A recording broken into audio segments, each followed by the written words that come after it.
In 1895, the largest private home in America opened its doors. 250 rooms, 35 bedrooms, 43 bathrooms, 4 acres of floor space beneath one roof. The Biltmore Estate in North Carolina remains the most ambitious residential structure ever built in the United States. Here is what makes it extraordinary.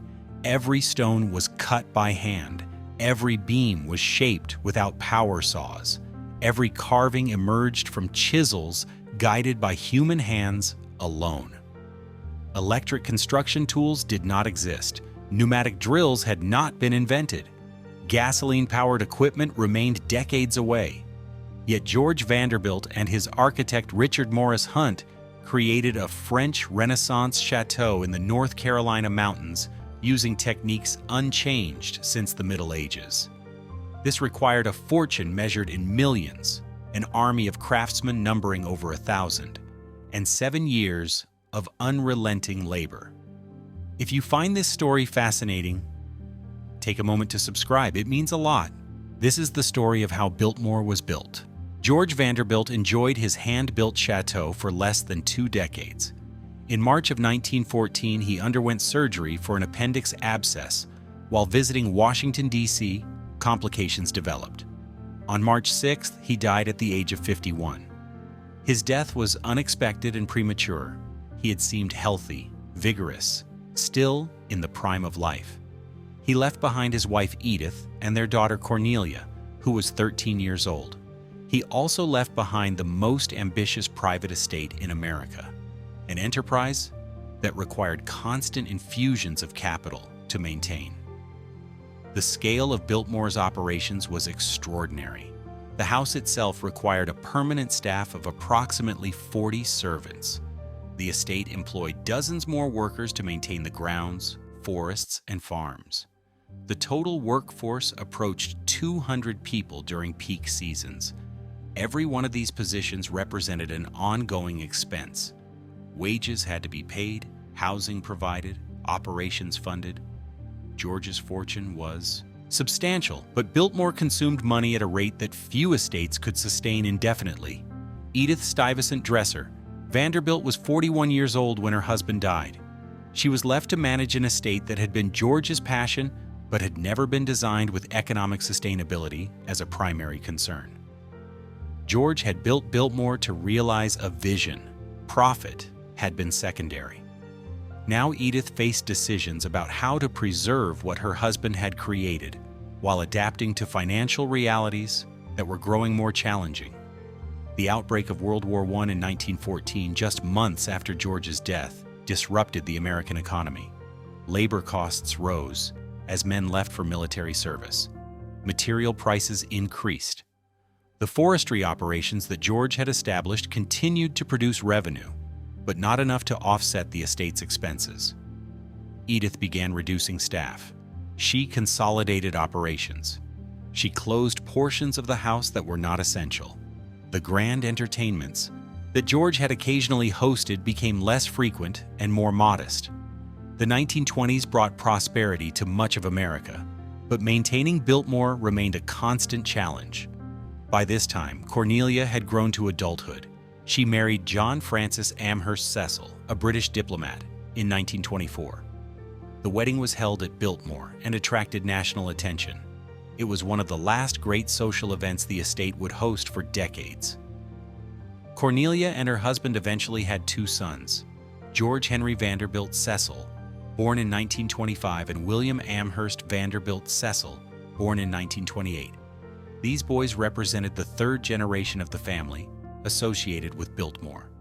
The stock market crash of 1929 and the subsequent depression fundamentally altered the economics of maintaining grand estates. The Vanderbilt fortune, while still substantial, had been divided among multiple heirs over 2 generations.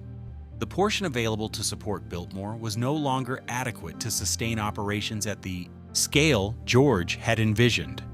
Wealthy families across America faced similar crises. The cost of servants, maintenance, heating, and basic operations had become insupportable. Many Gilded Age mansions were demolished during the 1930s. Others were donated to institutions. A few survived through determination to find new approaches. In 1930, Edith made a revolutionary decision. She would open Biltmore to paying visitors. This was not unprecedented. A few European estates had long admitted tourists. But for an American private residence to charge admission was unusual and socially risky. It suggested that the family could no longer afford to maintain the property privately. Edith apparently concluded that preserving Biltmore was more important than preserving social pretensions. The admission fees would help fund maintenance. More importantly, making Biltmore a destination would give the estate a purpose beyond serving as a family home. The response exceeded expectations. Americans traveling through the South were curious about the famous mansion they had read about. They paid the admission fee, toured the public rooms, walked the gardens, and departed impressed. The income from admissions, while modest at first, demonstrated that a market existed. Through the Depression years, when many estates collapsed financially, Biltmore survived partly because Edith had been willing to adapt. The Second World War brought an unexpected role. In 1942, officials from the National Gallery of Art in Washington approached the Vanderbilt family with an unusual request. The gallery needed to evacuate its most valuable paintings as a precaution against possible bombing raids. Would Biltmore's owners allow the artwork to be stored in the house's basement? The request reflected both the estate's isolated location and its solid construction. The thick masonry walls and controlled climate made it suitable for protecting irreplaceable art. Edith and Cornelia agreed. Beginning in late 1942, trucks arrived carrying crates that contained some of the nation's greatest treasures. Paintings by Rembrandt, Vermeer, Van Dyck, Raphael, and dozens of other masters were carefully unpacked and stored in specially prepared spaces. The works remained at Biltmore through the war years, protected by guards and isolation. Not a single piece was damaged. After the war ended, the paintings returned to Washington. Biltmore had served the nation by protecting what could not be replaced. Edith died in 1958. Ownership of Biltmore passed to Cornelia and eventually to her sons. By the 1960s, William Cecil, the younger son, had taken primary responsibility. He recognized that tourism was not merely a supplement but the key to survival. He expanded tour offerings, improved visitor facilities, and marketed Biltmore more aggressively. The estate attracted increasing numbers of visitors each year. The Biltmore Company, formerly incorporated as a private business managed by the Cecil family, took a comprehensive approach to generating revenue. In addition to house tours, the company opened the gardens and grounds, operated a winery on the estate property, and eventually added a luxury hotel. These ventures built on existing assets while providing employment for hundreds of workers. The transformation from private estate to commercial tourist attraction was complete, but the Cecil family maintained ownership and control. This distinguished Biltmore from many historic properties that had been donated or demolished.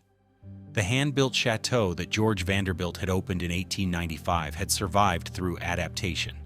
Its purpose had changed. Its operations had been commercialized. But the structure itself remained intact. Those millions of bricks laid by hand, that limestone carved by Italian craftsmen, that oak paneling shaped by German masters, the craftsmanship had endured decades of use and changing fortunes. The question facing later generations was whether they could preserve what their ancestors had built using techniques that could never be replicated. Richard Morris Hunt faced a challenge unlike any he had encountered in 30 years of practice. He needed to design a 16th century French chateau using 19th century American construction methods that predated the Industrial Revolution. The contradiction was absolute.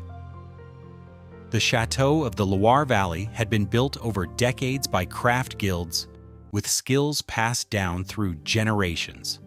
Hunt had perhaps 6 years and a workforce that would need to learn as they built. The technology available in 1890 North Carolina was primitive by the standards emerging in northern cities. Electric power tools were being developed in experimental workshops, but remained unavailable for construction sites. Thomas Edison had established the first commercial power station in New York in 1882, but electricity served lighting, not heavy machinery. Pneumatic hammers and drills existed in prototype form, but had not yet reached practical application. Gasoline engines were laboratory curiosities. Hunt would have to rely on the same tools that had built medieval cathedrals: handsaws, chisels, hammers, trowels, levels, and plumb lines. The only mechanical advantage available was steam power, which could operate hoists to lift heavy materials and drive circular saws to cut timber into rough dimensions. Everything else would be handwork. Hunt's design called for walls constructed primarily of brick, faced with Indiana limestone.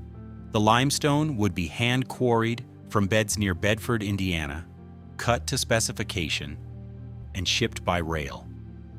Each block would weigh between 100 and 500 pounds. Workers would need to lift these stones into place, fit them precisely, and secure them with mortar. The decorative elements would require hand carving on site. Hunt estimated the house would need approximately 11 million bricks. These would be manufactured on the estate itself using clay excavated from the property. A brickworks was established near the construction site in early 1890. Workers dug clay, mixed it with water, pressed it into wooden molds, and left the bricks to dry in the sun. Once hardened, the bricks were stacked in enormous kilns and fired using wood cut from the estate forests. A single firing required several days and consumed cords of timber. The brickworks operated continuously for years, producing an average of 32,000 bricks per day. Even at that rate, manufacturing 11 million bricks took most of 1890 and much of 1891. The scale of what Hunt proposed was staggering.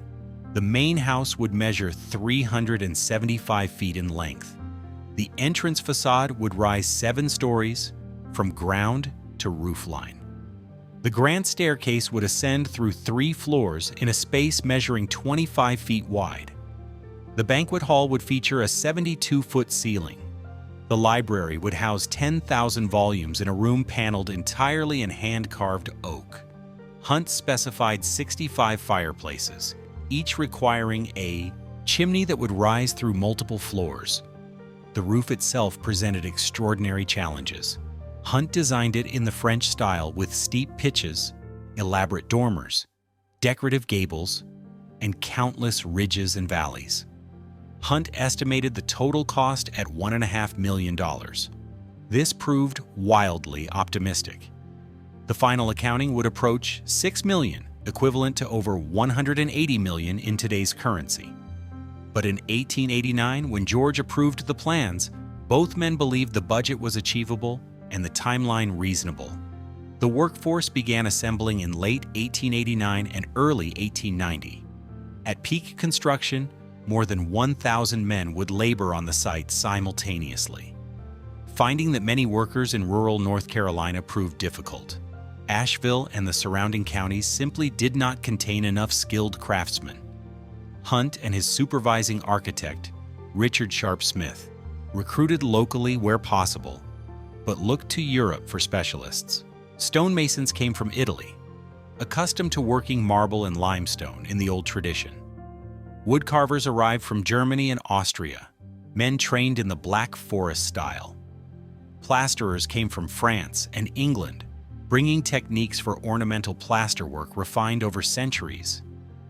These European craftsmen commanded higher wages than local laborers, typically earning between $3 and $5 per day compared to the $1 to $2 paid to unskilled workers. But their expertise was essential. An American laborer could dig foundations or carry bricks. Carving a Corinthian capital required skills that took years to master. The workers lived in a temporary village constructed near the building site. Wooden barracks provided sleeping quarters. A dining hall served meals. A company store sold necessities. The conditions were basic, but not unusually harsh by the standards of the era. Men worked 10-hour days, 6 days per week. Accidents were common and inevitable. Workers fell from scaffolding. Stones slipped from hoists and crushed limbs. Scaffold collapses injured multiple men at once. No safety regulations existed. A man hurt badly enough to prevent work simply lost his wages. If he died, his family received nothing beyond whatever charity the company chose to provide. Construction site deaths likely numbered in the dozens over the 7 years of intensive building. This was considered normal. Foundation work consumed most of 1890. The basement level would house mechanical systems, kitchens, storage rooms, and servants' work areas. Excavating to the required depth meant removing thousands of cubic yards of earth and rock. Workers attacked the ground with picks and shovels, loading the spoil into carts that horses pulled away. When they encountered bedrock, they drilled holes by hand, packed them with black powder, and blasted the stone into fragments small enough to remove. Premature explosions killed and maimed. The foundation walls, built of stone, quarried on the estate, measured 4 feet thick in places. Workers laid stone upon stone, spreading mortar with trowels, checking level and plumb with simple instruments. By the end of 1890, the foundations were complete. The first Indiana limestone arrived by rail in late 1890. The stone came from quarries near Bedford. These quarries produced a buff-colored oolitic limestone prized for its workability and durability. At the quarries, workers used hand drills to create lines of holes along the desired cutting plane. They drove wedges into these holes, splitting large blocks from the bedrock. These blocks were then rough cut to approximate dimensions and loaded onto rail cars for the journey to Asheville. The cutting was done with hand saws, massive 2-man saws with teeth designed to abrade through limestone. 2 men working a saw could cut perhaps 6 to 8 feet per hour. A single block might require hours of sawing. At Biltmore, masons examined each stone as it arrived, made final adjustments with chisels and files, and prepared it for installation. Setting the stones required careful planning. The heaviest blocks weighed over 500 pounds. Moving them from the rail siding to the construction site involved teams of workers using rollers, levers, and brute strength. Once at the site, steam-powered hoists lifted the stones to the working level, but the final positioning was entirely manual. Masons guided each block into place, checked its alignment, adjusted it with hammers and pry bars, and secured it with mortar. The joints between stones were kept as tight as possible, sometimes less than 1/8 of an inch. By 1891, the walls were rising steadily. The brick backing went up quickly. Workers could lay several thousand bricks per day, but the limestone proceeded much more slowly. Each stone required individual attention. Decorative elements demanded even more time. Hunt had specified elaborate carved details throughout the exterior, Italian. Stonemasons worked on these elements throughout 1891 and 1892, often spending weeks on a single decorative panel. They worked from drawings, prepared by Hunt's office, translating 2-dimensional designs into 3-dimensional stone. The carving was done with hammers and chisels of varying sizes. A skilled carver could remove stone with remarkable precision, but the work was slow. Finishing a complex capital might take 2 weeks. A large decorative panel could consume a month. The structural timber came from forests on the estate itself. Teams of loggers felled the trees with hand saws and axes. Horses dragged the logs to a steam-powered sawmill, where circular saws cut them into dimensional lumber. But the sawmill could only make straight cuts. Every notch, every joint, every complex angle required handwork. Carpenters shaped the massive oak beams with hand saws, chisels, and planes. The joinery was traditional. Mortise and tenon connections secured beams to posts. Wooden pegs locked the joints in place. This was medieval technology, unchanged. The roof structure alone required months to complete. The roof presented extraordinary challenges beyond the structural framing. Hunt's design called for imported slate tiles, thousands upon thousands of them. The slate came from quarries in New York and Vermont, shipped south by rail. Workers carried bundles of tiles up ladders to the roof level. Each tile was nailed individually to wooden lath strips. The nails were hand-forged iron, driven with hammers. A skilled slater could install perhaps 200 tiles in a day. The complex geometry meant that many tiles required cutting to fit. This was done by scoring the slate with a sharp tool, then breaking it carefully along the scored line. The roof took nearly 2 years to complete, from 1892 into 1894. By late 1892, the house was taking recognizable form. The walls had reached their full height. The roof structure was largely complete. From a distance, Biltmore looked like a chateau transplanted from the Loire Valley. But the interior remained an empty shell. The real work was about to begin. The fortune that built Biltmore came from a man who never worked a day in his life. George Washington Vanderbilt was born in 1862 into wealth so vast it defied comprehension.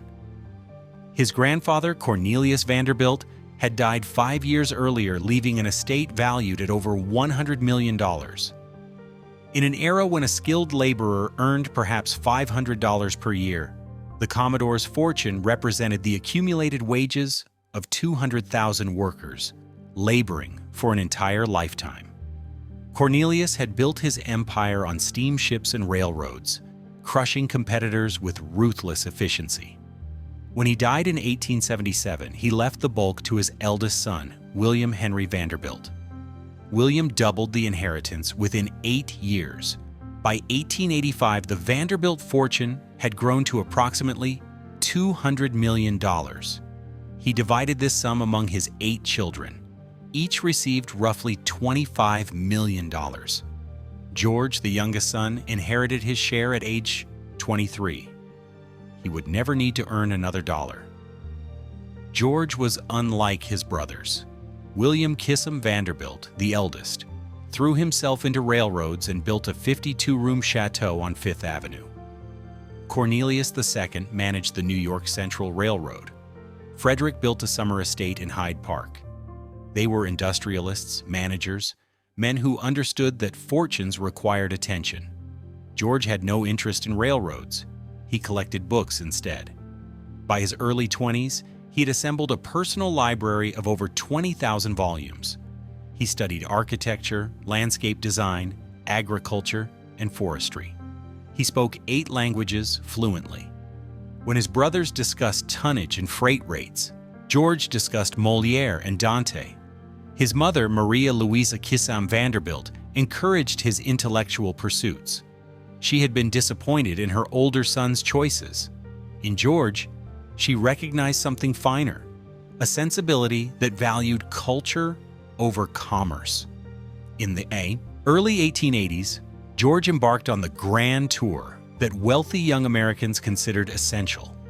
He traveled through England, France, Germany, and Italy, spending months studying art and architecture. The Loire Valley in France particularly captivated him. The chateau built during the French Renaissance combined elegance with power. These were not merely residences, but statements of vision. François I had constructed Chambord with 440 rooms as a hunting lodge. The Château de Chenonceau spanned the River Cher on arched bridges. These buildings had stood for centuries. George began to form an idea. If European nobles could build such monuments, why should an American with equal fortune accept anything less? He would create his own chateau, something that would rival the great houses of Europe and endure for generations. All he needed was the right location. In 1888, George traveled with his mother to Asheville, North Carolina. His doctor had recommended the mountain climate for Maria's health. Asheville was a modest town of perhaps 3,000 residents, situated in a valley surrounded by the Blue Ridge Mountains. The elevation provided cooler summers. The air was clean and dry. The scenery was magnificent. More importantly, land was extraordinarily cheap. The local economy had never recovered from the Civil War. Timber companies had logged the lower slopes, but vast tracts of depleted forest land remained available. Farmers who had struggled with rocky soil were eager to sell. George began purchasing property. Within a year, he had acquired nearly 125,000 acres south and west of Asheville. This was not a gentleman's country estate. This was a territory larger than many European principalities. George's ambition extended beyond building a house. He envisioned a completely self-sufficient domain. Model farms would demonstrate the latest agricultural techniques. Scientific forestry would restore the logged-out slopes. A small village would house the workers. At the center of this empire would stand his chateau, a residence worthy of the vision it represented. For such a project, George needed an architect who understood European traditions and possessed the skill to execute them on American soil. In 1888, he approached Richard Morris Hunt. Hunt was 60 years old, at the peak of his powers and reputation. Born in Vermont in 1827, he had been the first American to study architecture at the École des Beaux-Arts in Paris. This training set him apart from every other American architect of his generation. Hunt had spent years absorbing the principles of French classical design. He understood proportion, ornament, and the ways a building could express the character of its owner. Upon returning to America in 1855, Hunt had established a practice in New York. By the 1880s, he had designed some of the most prominent structures in the nation. The pedestal for the Statue of Liberty demonstrated his ability to work at monumental scale. The Central Pavilion of the Metropolitan Museum of Art showcased his mastery of classical forms. Wealthy clients competed for his services. When George explained what he wanted, Hunt recognized the opportunity immediately. This would not be another Fifth Avenue townhouse constrained by narrow lots. George was offering unlimited budget, vast acreage, and a client who valued artistic vision above all else. Hunt agreed. The two men spent months studying chateau and discussing which elements to incorporate. George favored the early French Renaissance style associated with François I. Hunt proposed adapting the Château de Blois as the primary model. The scale would exceed anything Hunt had previously attempted.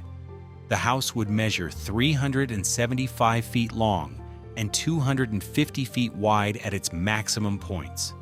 8 floors including basement and attic spaces, approximately 250 rooms in total.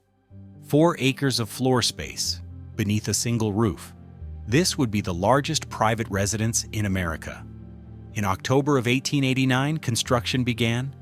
Before a single stone could be laid, workers had to build a 3-mile railroad spur connecting the site to the main line in Asheville.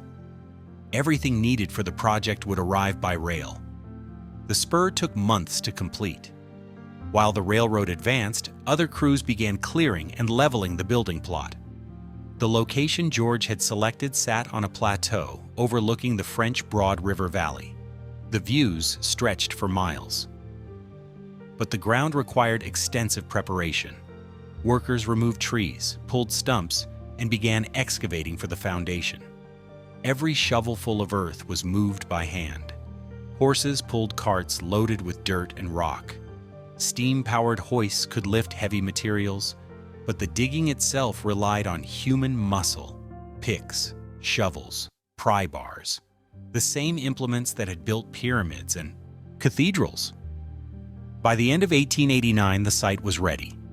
The railroad was complete, materials were beginning to arrive, and Richard Morris Hunt had finalized his architectural drawings.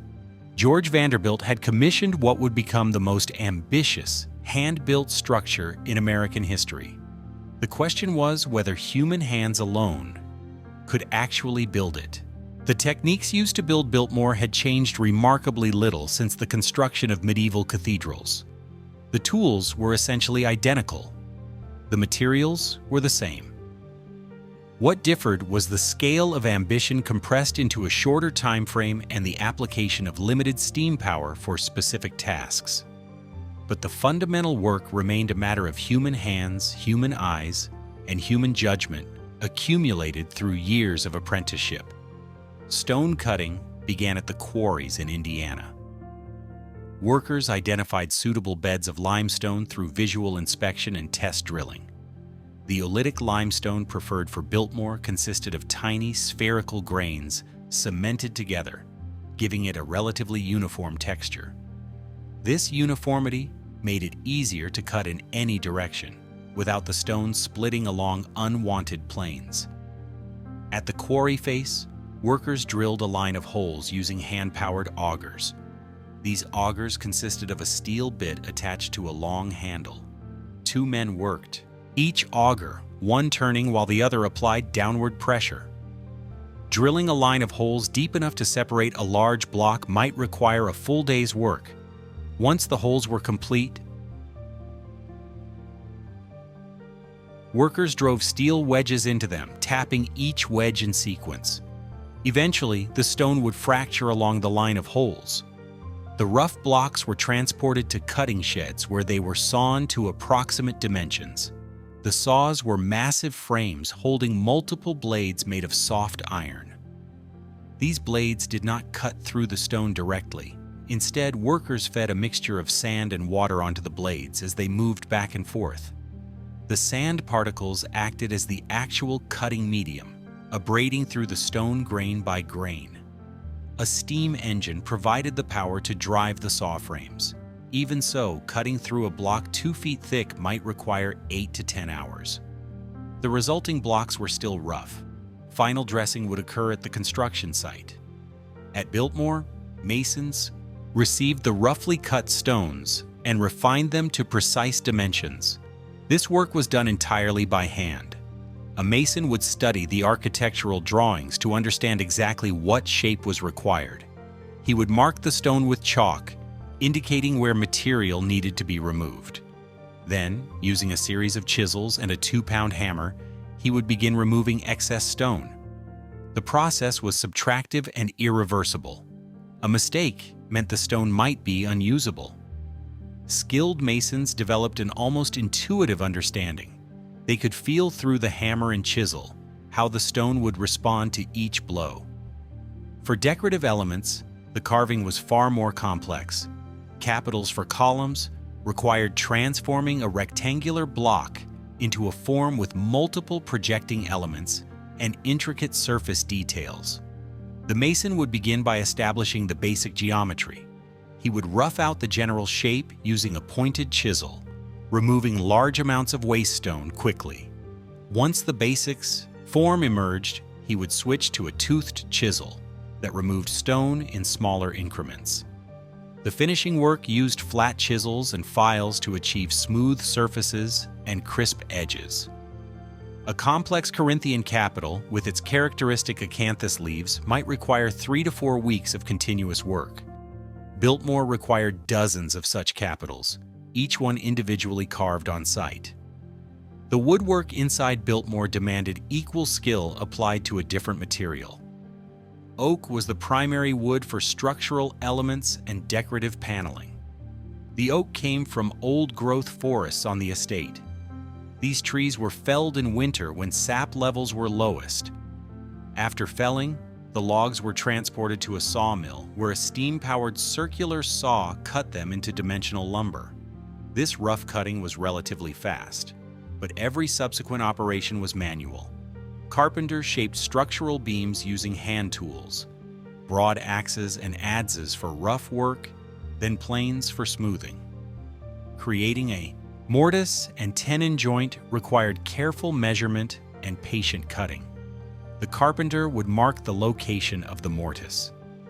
Using an auger, he would drill out most of the waste wood. Then, with a chisel and mallet, he would square the corners and clean the sides until the mortise was precisely rectangular. The tenon was cut using a handsaw. The fit had to be exact. Too loose, and the joint would be weak. Too tight, and the beam might split. Skilled carpenters achieved fits so precise that the joints were almost invisible. The decorative woodwork was sculpture executed in oak. The German and Austrian carvers worked from full-size drawings prepared by Hunt's office, but the translation from 2 dimensions to 3 required constant interpretation. A typical wall panel might show an ornamental design of oak leaves, acorns, and interlaced vines. The carver would begin by tracing the design onto the oak surface. Then, using gouges, he would establish the different levels. Background. Areas would be recessed. The major elements would project forward. This required removing wood from the entire background, sometimes lowering it by half an inch or more. The carver worked with gouges of different sweeps. A flat gouge removed wood from flat areas. Curved gouges carved the rounded surfaces. The finest details required tiny tools and extraordinary control. To create the serrated edge of an oak leaf, the carver used a small V-shaped gouge, making dozens of individual cuts. To create the texture of an acorn cap, he employed a small veining tool, incising hundreds of shallow lines. This work could not be rushed. A hand-carved panel 4 feet high and 2 feet wide might consume 6 to 8 weeks. Biltmore's library required panels covering hundreds of square feet. Multiple carvers worked simultaneously, but the volume of work stretched across 3 years. Bricklaying, though less celebrated, was equally essential and required considerable skill. The 11 million bricks used at Biltmore were laid by hand, one at a time. A skilled bricklayer could place several hundred bricks per day. The process began with mixing mortar, a combination of lime, sand, and water. The proportions had to be correct. The consistency was judged by eye and feel. The bricklayer would spread a bed of mortar on the previous course, then press a brick into place. The mortar squeezed out from the joints as the brick settled. The worker would check the brick's alignment with a level, tap it with his trowel handle to adjust, then trim away excess mortar. A good bricklayer achieved consistent joint widths without measuring each one. He could lay a wall that was perfectly plumb and level over distances of dozens of feet. Each brick varied slightly in dimensions. The bricklayer compensated by adjusting the thickness of mortar joints. The roof installation combined several crafts. First, carpenters laid the structural framing. Then they attached wooden lath strips to the rafters. The slaters worked from the bottom up, starting at the eaves and progressing toward the ridge. Each tile overlapped the one below it. The tiles were nailed to the lath using iron nails driven by hand. A slater would position a tile, hold it in place, drive 2 nails, then reach for the next tile. The work required balance and confidence. The slaters worked on pitched surfaces at angles of 45 degrees or steeper. A slip could send a worker sliding down the roof and over the edge. Cutting tiles to fit required skill and specialized tools. The slater would score the tile along the intended break line using a slate cutter. Then he would place the tile on a firm edge and snap it with a quick motion. A clean break produced a tile that fit precisely. An imperfect break meant starting over. The work demanded coordination between multiple trades. While slaters installed tiles, tinsmiths fabricated and installed flashings, the metal strips that waterproofed joints between different roof surfaces. The installation of mechanical systems represented some of the most advanced technology in the house. Yet even these systems were installed using predominantly manual methods. The heating system relied on a central boiler that generated steam. Installing the pipes required cutting threads onto iron pipe sections using hand-operated dies, fitting sections together, and sealing joints. Plumbers worked largely by feel and experience. The plumbing system involved running copper pipes through the walls. These pipes were joined by soldering. Each joint had to be perfect. The electrical system installed in 1894 and 1895 represented cutting-edge technology. The system required running insulated wires through the walls, installing junction boxes, connecting fixtures, and establishing proper grounding. Electricians were a relatively new trade. Workers relied on practical experience and theoretical principles that were still being developed. The central generating plant used a steam engine to drive an electrical generator, yet the installation was accomplished almost entirely by hand. By late 1894, the techniques that had seemed impossible in 1889 had proven entirely adequate. Human hands had cut, shaped, fitted, and assembled millions of individual pieces into a coherent structure. The house stood complete in its exterior form and largely finished in its interior spaces. George Vanderbilt's vision, executed through medieval methods, had become reality. The workforce that gathered at Biltmore between 1889 and 1895 represented a cross-section of late 19th century labor. At the bottom stood local men hired for unskilled work. They dug foundations, hauled materials, mixed mortar, carried bricks. These workers earned between $1 and $2 per day, wages that were standard for manual labor in the rural South.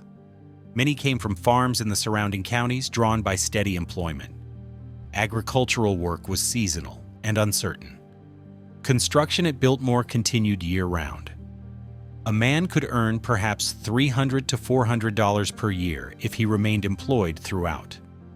This was subsistence income. Above the common laborers stood skilled tradesmen. Bricklayers, carpenters, blacksmiths, and plumbers commanded higher wages, typically $2 to $3 per day. These men had learned their trades through apprenticeship and possessed skills that required years to develop. A bricklayer could lay several hundred bricks per day, maintaining straight lines through practiced judgment.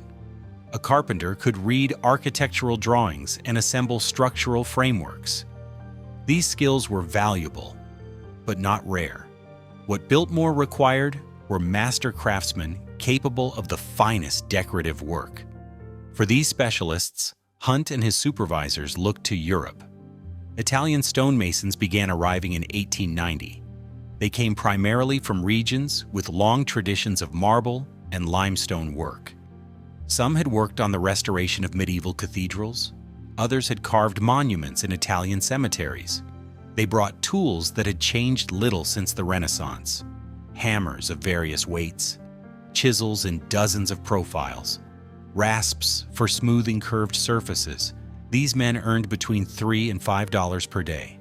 They worked in teams, often family groups where skills passed from father to son. The language barrier isolated them from the American workers. They lived together in the temporary village, cooked Italian food, maintained the customs of home. German and Austrian woodcarvers arrived throughout 1892 and 1893 as the interior work began. They came from regions where furniture making and architectural carving had been refined to extraordinary levels. The Black Forest tradition emphasized deep relief carving with naturalistic details. These craftsmen could examine a rough drawing and translate it into three-dimensional wood without detailed plans. They understood how wood grain affected carving, which cuts would be strong and which would split. Their tools filled entire chests. Some of these master carvers earned as much as $6 per day, exceptional wages that recognized their irreplaceable expertise. French and English plasterers came for the ornamental ceiling work and decorative moldings. Plasterwork was an ancient craft that combined chemistry, sculpture, and architectural knowledge. The finest work involved running cornices and creating elaborate ceiling medallions. This required understanding how plaster set at different rates, depending on temperature and humidity. Master plasterers earned wages comparable to the woodcarvers. The working conditions tested everyone. During summer months, temperatures in the North Carolina mountains could reach the 90s. Men working inside the partially enclosed structure faced even worse conditions as heat accumulated under the roof. Winter brought different challenges. Mortar would not set properly in freezing temperatures, so workers had to heat sand and water before mixing. Stone cutting proceeded year-round, but craftsmen's hands grew numb even with gloves. Frost made scaffolding treacherous. Several workers fell to their deaths during winter months when ice made wooden platforms slippery. The temporary village where workers lived offered minimal comfort. The barracks were wooden structures with bunks stacked too high. Stoves provided heat, but the buildings were drafty. The dining hall served simple fare: bread, beans, potatoes, occasional meat. The food was adequate but offered little variety. A company store sold tobacco, clothing, and other necessities at prices that workers often complained were inflated. The isolation was profound. Asheville offered diversions for those with money and time, but most workers could afford neither. Sundays were spent resting, mending clothes, writing letters home, and drinking. Alcohol consumption was reportedly heavy. Fights broke out regularly.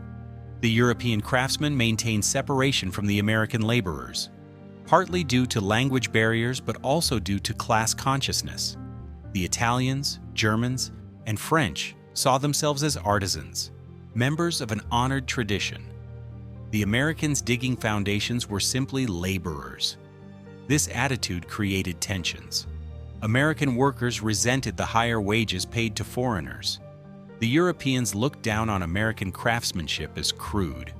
Occasionally, these tensions erupted into confrontations, but the isolation and firm control exercised by supervisors kept serious conflicts rare.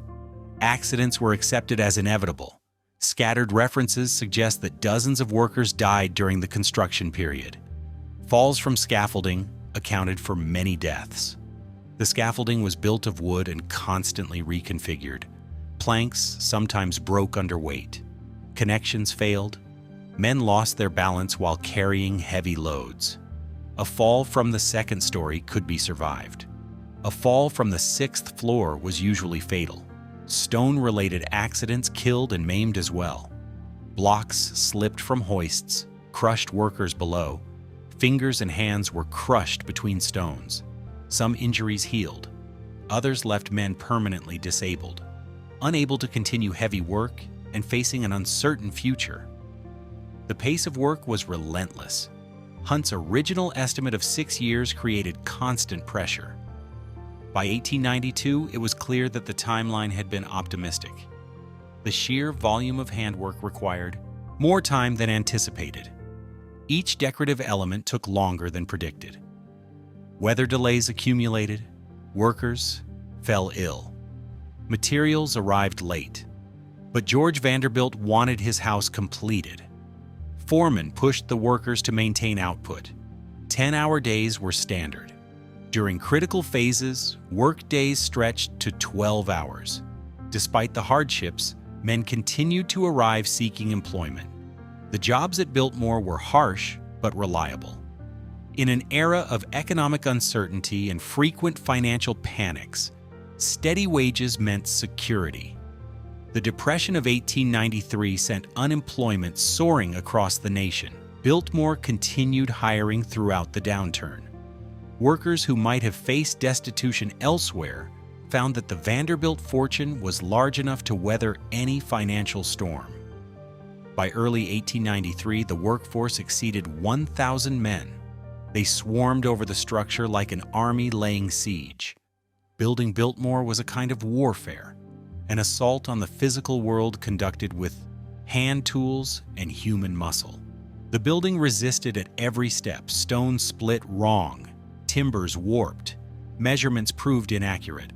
But slowly, relentlessly, the workers prevailed. What had been drawings became walls. What had been imagination became reality. The shell was nearly complete. The real artistry could begin. The workforce that gathered at Biltmore between 1889 and 1895 represented a cross-section of late 19th century labor.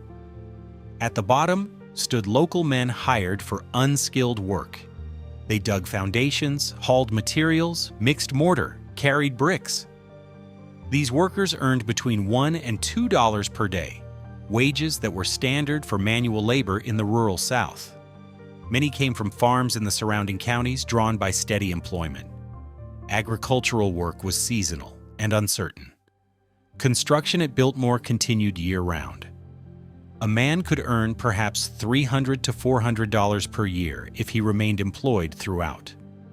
This was subsistence income.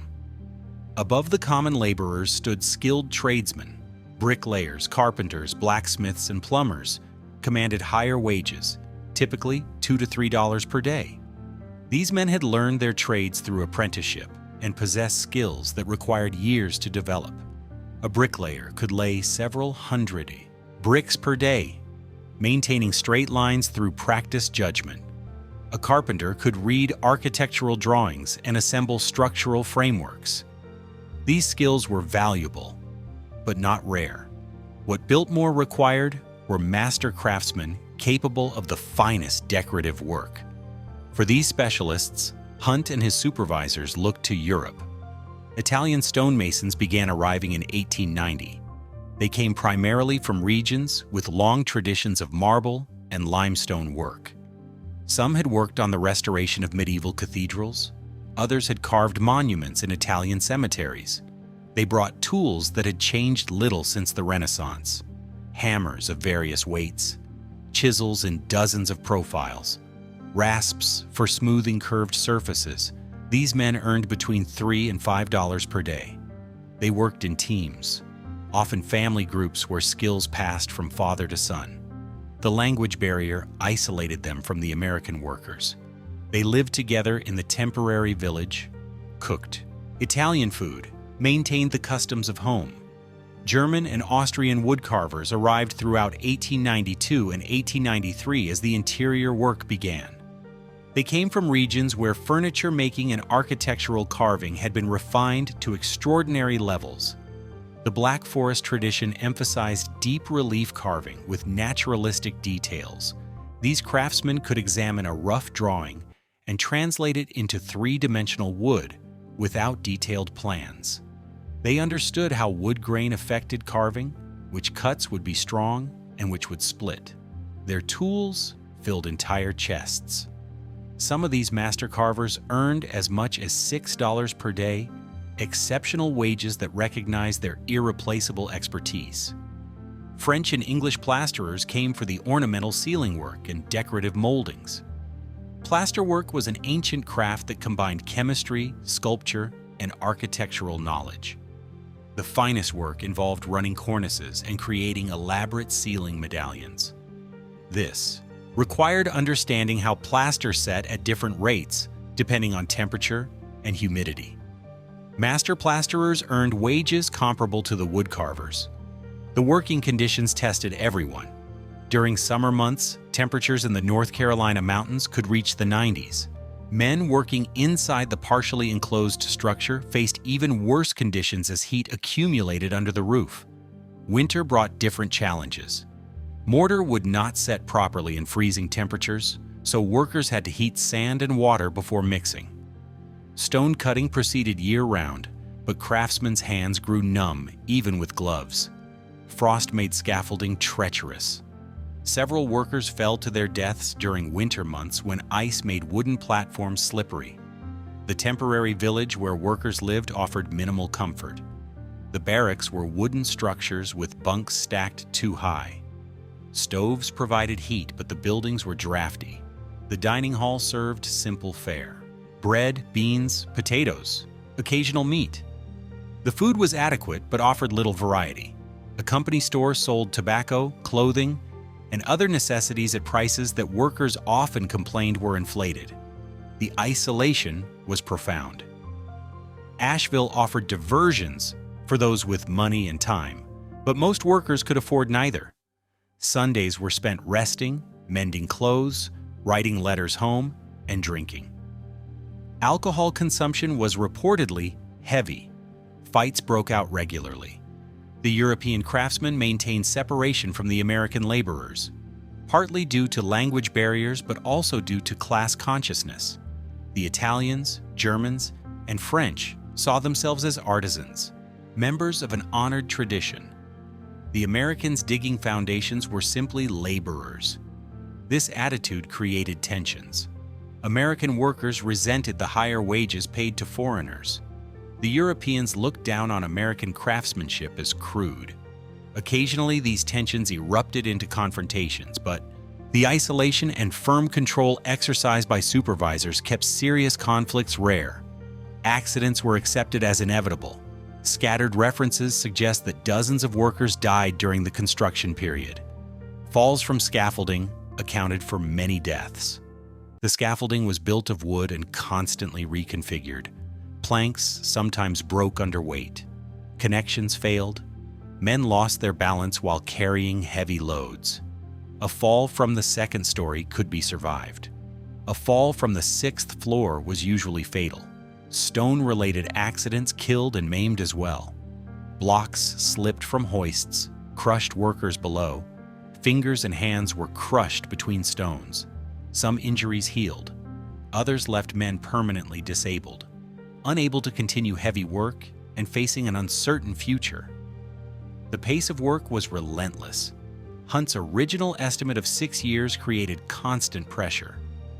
By 1892, it was clear that the timeline had been optimistic. The sheer volume of handwork required more time than anticipated. Each decorative element took longer than predicted. Weather delays accumulated. Workers fell ill. Materials arrived late. But George Vanderbilt wanted his house completed. Foremen pushed the workers to maintain output. 10-hour days were standard. During critical phases, work days stretched to 12 hours. Despite the hardships, men continued to arrive seeking employment. The jobs at Biltmore were harsh but reliable. In an era of economic uncertainty and frequent financial panics, steady wages meant security. The Depression of 1893 sent unemployment soaring across the nation. Biltmore continued hiring throughout the downturn. Workers who might have faced destitution elsewhere found that the Vanderbilt fortune was large enough to weather any financial storm. By early 1893, the workforce exceeded 1,000 men. They swarmed over the structure like an army laying siege. Building Biltmore was a kind of warfare, an assault on the physical world conducted with hand tools and human muscle. The building resisted at every step. Stone split wrong, timbers warped, measurements proved inaccurate. But slowly, relentlessly, the workers prevailed. What had been drawings became walls. What had been imagination became reality. The shell was nearly complete. The real artistry could begin. While the exterior rose and the structural work progressed, Richard Morris Hunt turned his attention to the interior spaces that would define how George Vanderbilt actually lived. These rooms needed to be more than merely large and well-proportioned. They needed to express refinement, culture, and a level of craftsmanship that would justify the extraordinary investment. Hunt designed each major room as a distinct experience. The result was a house of astonishing variety, where nearly every space offered something unexpected. The banquet hall exemplified Hunt's ambition. This room rose 72 feet from floor to barrel-vaulted ceiling, making it one of the tallest interior residential spaces in America. The dimensions alone exceeded those of many entire houses. Hunt conceived the hall in the manner of an English baronial great hall. The floor was laid with Casota stone from Minnesota. The walls were finished with Guastavino tile, a system of interlocking terracotta tiles that provided both structural support and decorative surface. 3 massive fireplaces dominated one wall, their combined opening measuring approximately 12 feet across. Above the fireplaces, Hunt installed genuine 16th century Flemish tapestries that George had acquired during his European travels. The ceiling was the room's crowning achievement. Rather than a flat surface, Hunt designed a barrel vault, constructed using the Guastavino system. Rafael Guastavino, a Spanish architect who had immigrated to America, had developed a technique for creating thin, lightweight vaults using multiple layers of terracotta tiles set in mortar. The tiles at Biltmore were laid by hand, each tile placed individually and bedded in mortar. The curved surface meant that workers labored from scaffolding. reaching overhead to position tiles against a temporary wooden form. As the mortar set, the tiles became self-supporting. The work required weeks, but the result was a ceiling that appeared to float effortlessly above the vast room. The library occupied a space on the main floor measuring approximately 50 feet by 70 feet. Hunt paneled the walls entirely in black walnut, carved in deep relief with Renaissance-inspired ornament. The ceiling was divided into panels, each containing an original canvas painting from the studio of Pellegrino Tibaldi. These paintings had been removed from the ceiling of a Venetian palace and carefully transported to North Carolina. The library was designed to house George's collection of over 10,000 volumes. Hunt created a circulation system where an upper gallery, reached by a spiral staircase, provided access to the highest shelves. The woodwork in the library represented some of the finest hand carving in the entire house. German craftsmen spent over 2 years executing the panels, moldings, and architectural details. The style was characterized by deep undercutting that created dramatic shadows. Oak leaves, acorns, mythological figures, and geometric patterns covered hundreds of square feet of wall surface. Each panel was carved from solid walnut, not applied veneer. The depth of the carving in some areas exceeded 2 inches. A single panel 6 feet high and 3 feet wide might contain 2 full weeks of a master carver's labor.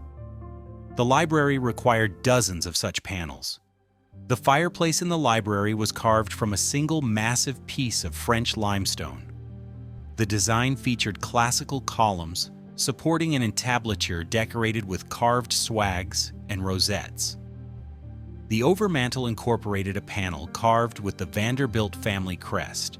The opening measured approximately 8 feet wide and 5 feet high. The entire assembly stood nearly 12 feet tall and weighed several tons. Installing it required a team of workers using block and tackle systems. The winter garden occupied the center of the house beneath a glass roof. Hunt designed this room as an indoor conservatory where tropical plants could be displayed year-round. The floor was laid with tiles imported from Italy in geometric patterns. A fountain occupied the center, its basin carved from marble. The walls were finished with ornamental ironwork and glass. The glass roof was particularly complex to construct. The framework was fabricated from wrought iron, each piece forged and fitted by hand.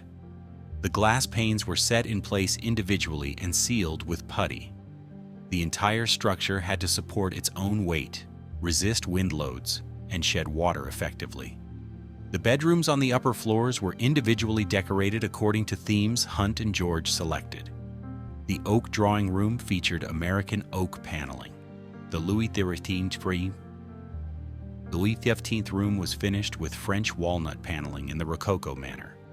The Sheraton room contained furniture and decorative elements from the English neoclassical period. Each room represented a different historical style, making the house a kind of museum of decorative arts. The plumbing installations in the bathrooms represented advanced technology for the era. Biltmore contained 43 bathrooms, an astonishing number for a private residence in the 1890s. Most wealthy homes had perhaps 2 or 3 bathrooms. At Biltmore, nearly every bedroom suite included a private bathroom with running water, flush toilets, and bathtubs. The toilets were imported from England. The bathtubs were cast iron coated with porcelain enamel. Some measured 6 feet long. Hot water was supplied from a central boiler through a network of copper pipes. Installing the plumbing required careful planning and execution. The copper pipes had to be cut to length, fitted with elbow joints where direction changes were needed, and soldered together. Plumbers worked largely in the wall cavities. They had to ensure proper slope on drain lines so waste would flow by gravity. They had to provide shut-off valves at strategic locations. They had to calculate pressure drops correctly. This work required both theoretical understanding and practical skill. A mistake might not become apparent until the system was pressurized. The heating system was equally ambitious. Hunt designed a central steam plant in the basement that generated steam distributed through iron pipes to cast iron radiators in each room. The boiler produced steam at controlled pressure. The steam rose through the piping network to radiators on upper floors. This closed-loop system was efficient and provided even heat throughout the enormous structure, but installing it required running hundreds of feet of iron pipe through the walls and between floors. Each section of pipe had to be threaded, fitted, and sealed. Each radiator had to be positioned carefully and connected to both supply and return lines. The electrical installation made Biltmore one of the first private residences in the region with comprehensive electric lighting. The system included a central generating plant with a steam-driven dynamo that produced direct, current electricity. From the power plant, underground cables carried electricity to the main house where a distribution panel directed current to different circuits. Each circuit served multiple light fixtures and was protected by a fuse. The wiring was run through conduits. Installing the fixtures required mounting junction boxes in ceilings and walls, running wires to these boxes through the conduit system, and connecting the fixtures according to principles that were still being established. Electricians tested each circuit as it was installed. The fixtures themselves were works of craftsmanship: chandeliers with multiple lights, wall sconces with decorative metalwork, table lamps with art glass shades. Many were custom designed for specific rooms. By the autumn of 1895, the interior work was substantially complete. Furniture selected by George during his European travels had been arriving steadily and was being placed according to Hunt's guidance. Paintings were hung, the library, shelves were filled with books, carpets covered the floors. The house was becoming not merely a structure, but a home. George had spent nearly 6 years watching his vision materialize. The cost had far exceeded original estimates, approaching $6 million total. In today's currency, this would be equivalent to approximately $180 million. Every dollar had been spent on materials and labor of the highest quality. Nothing had been economized. Nothing had been compromised. The hand-built palace stood ready for its owner. While the house itself consumed the majority of attention and resources, George Vanderbilt had hired another visionary to transform the surrounding landscape. Frederick Law Olmsted was 73 years old in 1895, nearing the end of a career that had reshaped American ideas about parks and cities. He had designed Central Park in New York with Calvert Vaux in the 1850s. He had planned Prospect Park in Brooklyn, the grounds of the U.S. Capitol, and dozens of other significant landscapes. George approached him in 1888 and asked him to create something unprecedented. Olmsted would design not merely a garden, but an entire managed landscape encompassing thousands of acres. Olmsted visited the site in 1889 and was initially dismayed. Much of the land George had purchased was in terrible condition. Decades of exploitative farming had eroded the topsoil. Timber companies had clear-cut the forests, taking the valuable trees and leaving slash and stumps. The slopes were scarred with gullies, where rainwater had carved channels into exposed earth. Olmsted saw opportunity nonetheless. With proper management, the land could be restored. More than that, it could become a demonstration of scientific forestry and agriculture. Olmsted's plan divided the estate into several distinct zones. Immediately around the house would be formal gardens and manicured lawns. Beyond that would be a pleasure park, with winding roads and scenic overlooks.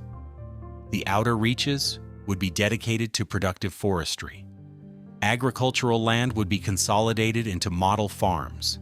The entire estate would function as an integrated system, beautiful and profitable simultaneously. The approach road exemplified Olmsted's philosophy.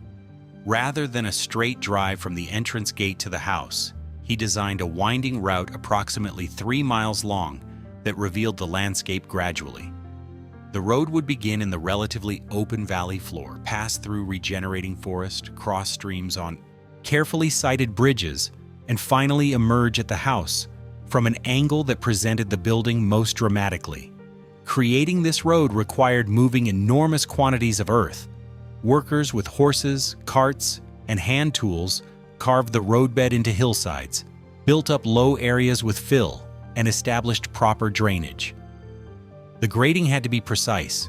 Too steep and carriages would struggle. Too flat and water would pool. The planting along the approach road was equally calculated. Olmsted wanted visitors to experience a transition from the working landscape to the refined landscape of the house and gardens. He specified locations for individual trees, selecting species for their form, foliage texture, and seasonal color. Crews planted thousands of trees and shrubs, each placed according to Olmsted's plans. The nursery established on the estate grounds grew many of these plants from seed or cuttings, but mature specimens were also purchased from commercial nurseries and transported to the site. Moving a large tree required digging a substantial root ball, wrapping it in burlap, loading it onto a wagon, and planting it in a prepared hole. Each tree represented hours of labor. The formal gardens near the house included several distinct areas. The Italian garden featured symmetrical parterres with precisely clipped hedges, gravel paths, and classical statuary. The shrub garden displayed collections of ornamental plants. The walled garden, covering approximately 4 acres, contained cutting gardens, vegetable plots, and extensive greenhouses. These gardens required constant maintenance. Hedges needed trimming multiple times per season. Gravel paths had to be raked smooth. Weeds needed removal before they could establish. During the 1890s, this work was done entirely by hand. A crew of perhaps 20 gardeners worked full-time maintaining these spaces. The greenhouses were particularly impressive structures. Built of iron framework and thousands of panes of glass, they provided controlled environments where orchids, tropical fruits, and other exotic plants could thrive. Maintaining proper temperatures required constant attention. Coal-fired boilers provided heat, but workers had to monitor the fires, adjust dampers, and ensure steam was distributed evenly. Ventilation was crucial as well. On sunny days, temperatures inside could climb dangerously high. Workers opened roof vents and side panels to allow air circulation, then closed them as the sun set. Growing plants successfully required understanding their specific needs. Head gardeners accumulated this knowledge over decades. Olmsted's forestry program addressed the depleted woodlands that covered much of the estate.